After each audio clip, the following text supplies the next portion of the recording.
బహుముఖ Banaras chapter number 4 అంతరించిపోతున్న అగ్నిహోత్రులు.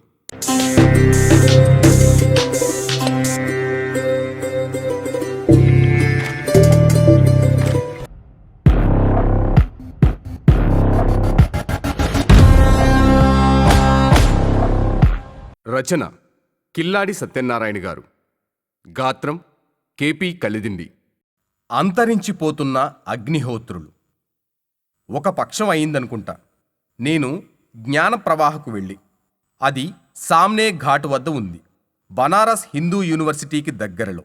ఆకుపచ్చ చీరతో నేలను కప్పినట్లు లాన్, చిరునవ్వుతో పలకరిస్తున్న పూల చెట్లు, కళా హృదయంతో కట్టిన భవనాలు, జ్ఞానం నాలాగా ప్రవహించాలని చెబుతున్న గంగ. శ్రీమతి భీమాలా పొద్దార్ 1997లో దీన్ని స్థాపించారు. ఆమె కలకత్తా వాసి. షష్ఠి పూర్తి తరువాత కాశీకి వచ్చారు, శాంతిని వెతుక్కుంటూ. శాశ్వతంగా ఉండిపోయారు. ఆమె భారత సంస్కృతి పరిశోధనా సంస్థను స్థాపించారు. ఈ సంస్థ కొన ఊపిరితో ఉన్న కొన్ని భారతీయ కళలకు జీవం పోస్తుంది, మన సనాతన ధర్మాన్ని నిలబెడుతుంది. ఇప్పుడు మన సంస్కృతికి చిరునామా జ్ఞాన ప్రవాహ్ అయ్యింది. భీమాలా పొద్దార్ గారిని కలిశాను. ఆమె మేనేజర్ నీరజ్ పాండేను పిలిచి నాకు ఆ ప్రాంగణం అంతా చూపించమన్నారు. నీరజ్ పాండే యజ్ఞశాల వద్దకు తీసుకెళ్లారు. అగ్నిహోత్రులు అంతరించిపోతున్నారు.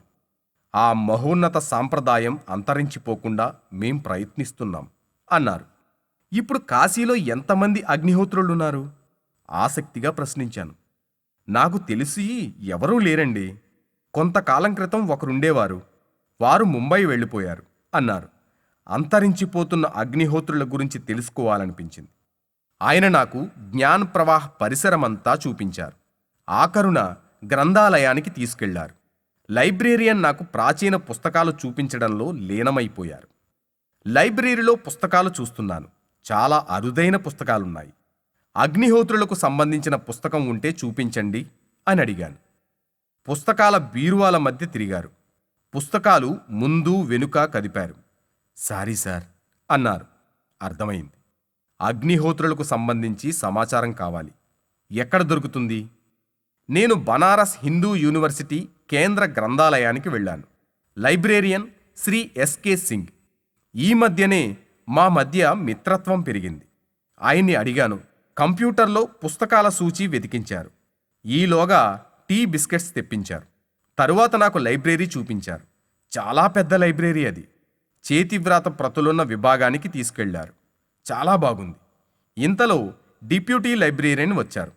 సార్ అడిగిన పుస్తకం మన దగ్గర లేదు అన్నారు. వారిపై పుస్తకం పుట్టకముందే అగ్నిహోత్రులు అంతరించిపోతున్నారా అనిపించింది. అయ్యో, నా ఆసక్తి మరింత పెరిగింది. వేదాధ్యయనాలకు నిలయం, పండిత పరంపరలకు పెద్దిల్లు, సనాతన సాంప్రదాయానికి సరోవరం కాశీ. ఇక్కడ అగ్నిహోత్రులకు సంబంధించిన పుస్తకం లేకపోవడమేంటి? ఆ తరువాత కొందరిని కలిశాను. నా తృష్ణకు సమాధానం దొరకలేదు. మనం వెతుకుతున్న వస్తువు మన చేతికి తగిలినట్లు, తిరునాళ్లలో తప్పిపోయిన పిల్లాడు అకస్మాత్తుగా ఎదురుపడినట్లు డాక్టర్ నిధి గోస్వామి గారు మా ఇంటికొచ్చారు. నేను అగ్నిహోత్రుల మీద పుస్తకం రాస్తున్నాను, దానికి 8 ఏళ్లు శ్రమించాను, మీరు ముందు మాట రాయాలి అన్నారు. అంతే, నాలో ఆనందం ఇంద్రధనస్సులా విరిసింది. పట్టరాని ఉత్సాహంతో అగ్నిహోత్రుల గురించి నేను యక్ష ప్రశ్నలు సంధించాను. ఆమె చాలా ఓపిగ్గా జవాబిచ్చారు.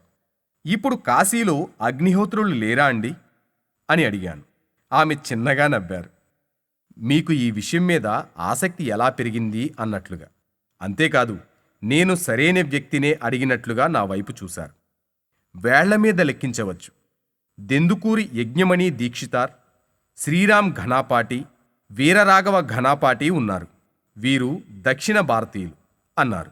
అగ్నిహోత్రులు అరకొరగా మిగిలారు. వారు ధర్మానికి అంకితమైన వాళ్ళు. కాలప్రవాహంలో కొట్టుకుపోరు. కేవలం 10 రాష్ట్రాల్లో వారి ఉనికి కనిపిస్తుంది. తమిళనాడు, కేరళ, కర్ణాటక, ఆంధ్ర, తెలంగాణ, మహారాష్ట్ర, గోవా, గుజరాత్, మధ్యప్రదేశ్, ఉత్తరప్రదేశ్లలో సుమారు 250 మంది లెక్కలోకి వస్తున్నారు. ఒకప్పుడు కాశీలోనే 1000 మంది అగ్నిహోత్రులుండేవారు. ఇప్పుడు కష్టపడి వెదిగితే ముగ్గురు తెలిశారు అన్నారామె. కాశీలో ఆఖరి ఉత్తర భారత అగ్నిహోత్రి శ్రీ జోష్నారాం పాండే గారు. నా పరిశోధనలో కాశీలో 46 మంది గురించి మాత్రమే తెలిసింది. వీరిలో చాలామంది దక్షిణ భారతీయులు అన్నారు నిధి గోస్వామి. జోషానరాం పాండే శుక్ల యజుర్వేద పండితులు. వీరు అహితాగ్నికులు. గోరఖ్పూర్ వద్ద విసున్పుర వీరి స్వస్థలం.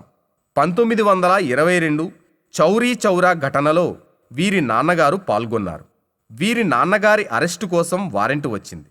అప్పుడు కుటుంబ సమేతంగా నేపాల్ పారిపోయారు.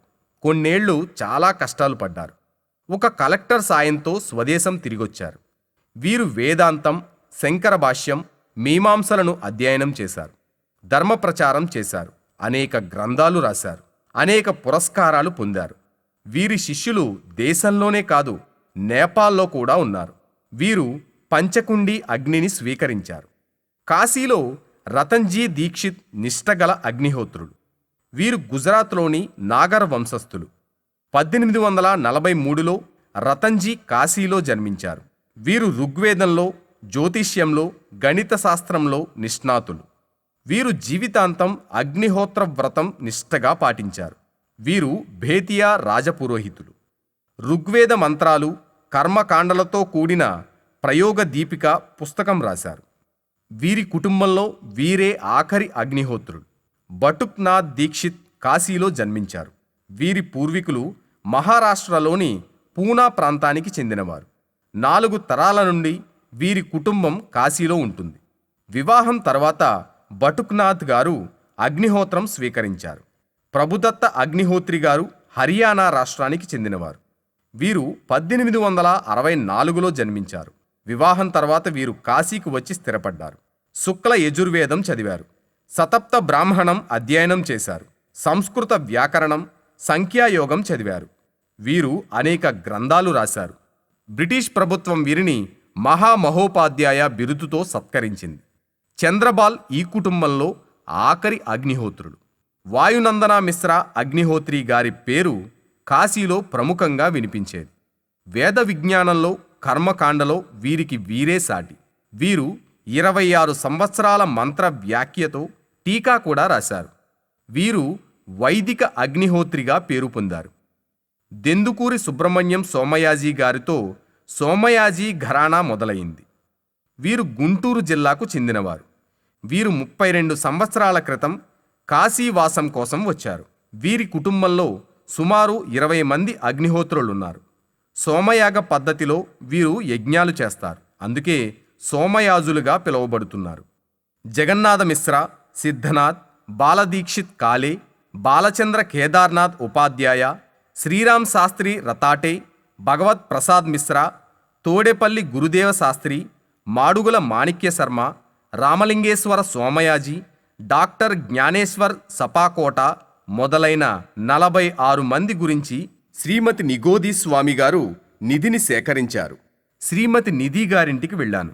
అనిబిసెంట్ స్థాపించిన హిందూ స్కూల్ వెనుక వాళ్ళిల్లుంది. వారికి ఒక అమ్మాయి, ఒక అబ్బాయి. ఆమె భర్త దేవాలయాల టూరిస్ట్ గైడ్. ఆయన గుడుల గురించి గుక్క తిప్పుకోకుండా చెబుతున్నారు. మధ్య మధ్యలో వాళ్ళ అబ్బాయి అల్లరి. సారీ అండి, మావాడు బాగా అల్లరి అన్నారు నిధి గారు. ఇలా అల్లరి చేసే పిల్లలు ఇప్పుడు చాలా అరుదుగా కనిపిస్తున్నారండి. ఆ పిల్లాడి మీద కోప్పడుతున్న వాళ్ళ నాన్నను వారిస్తూ అన్నాను. అగ్నిహోత్రులాగానా అన్నారు నిధి. అందరం నవ్వుకున్నాం. ఆ దంపతులిద్దరూ నన్ను దెందుకూరి వెంకటప్ప యజ్ఞనారాయణ సోమయాజుల గారింటికి తీసుకెళ్లారు. వీరు సంస్కృతంలో PhD చేశారు. వీరు ఆంధ్రప్రదేశ్లో ప్రధానాచార్యులుగా పదవీ విరమణ చేశారు. వారు కాశీ ఎన్క్లేవ్ అపార్ట్మెంట్లో ఒక ఫ్లాట్ కొనుక్కున్నారు. కాశీవాసం కోసం విజయవాడ వదిలి వచ్చేశారు. మీ గురించి విన్నాను. మీతో నేను గతంలో మాట్లాడానండి అన్నారు సోమయాజులు గారు. కాశీలో ఇల్లు కొనడం కోసం నాకు ఫోన్ చేశారు. ఆయన మకరాకృతిలో చేసిన చెవిపోగులు ధరించారు. గుండు చేయించుకున్నారు. వారి శ్రీమతి మడిలో ఉన్నారు. అగ్నిహోత్రులకు చాలా నియమనిష్టలు, కట్టుబాట్లుంటాయి అంటూ వివరించారు. సంధ్యావందనం చేయాలి. ఉదయాస్తమయాలు హోమం చేయాలి. మంత్రాలు చదువుతూ అగ్నిని తయారు చేయాలి. దీనిని అరిణిమంథన్ అంటారు. దీన్ని భార్యాభర్తలు కలిసి చేయాలి. యజ్ఞం ద్వారా దేవతలను తృప్తిపరచాలి. అగ్ని ఎప్పుడూ యజ్ఞపీఠంలో మండుతూ ఉండాలి. ఎవరు కాలం చేసినా ఆ అగ్నితోనే చితి అంటించాలి. ఎక్కడకు వెళ్ళినా ఆ అగ్నిని తీసుకువెళ్ళాలి.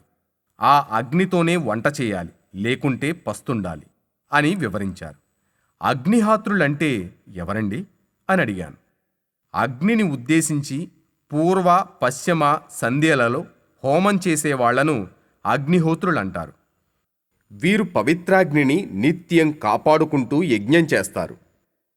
ఈ హోమంలో పాలు, పెరుగు, వెన్న, నెయ్యి ఉపయోగిస్తారు. ప్రాతః సాయం సమయాల్లో హోమం వాళ్ళ జీవన విధి. దీనిని నిరంతరాయంగా నిర్వహిస్తారు. ఇది నిత్యకర్మ, జీవితాంతం పాటించాలి.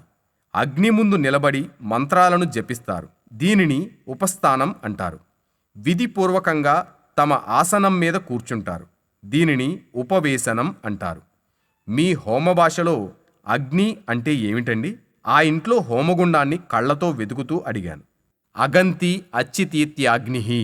విధిపూర్వకంగా దేని మీద ఆహుతి ఇవ్వబడుతుందో దానిని అగ్ని అంటారు. అగ్నిహోత్రుల యజ్ఞశాలలలో 5 రకాల అగ్నిలుంటాయి. గార్హ్యపత్య, దక్షిణాగ్ని, సమ్య, ఆహ్వానీయ, సౌత్రాగ్నులు. ఇవి నిత్యం వెలుగుతూ ఉంటాయి. ఇవి ఆరిపోకుండా ఉండటానికి ఆవు పేడతో పిడకలు చేసి హోమగుండం పైన పెడతారు. 4 వైపులా బూడిదతో కప్పుతారు. మధ్యలో కొంత భాగాన్ని గాలి కోసం తెరిచి ఉంచుతారు. లోపల అగ్ని మండుతూ ఉంటుంది.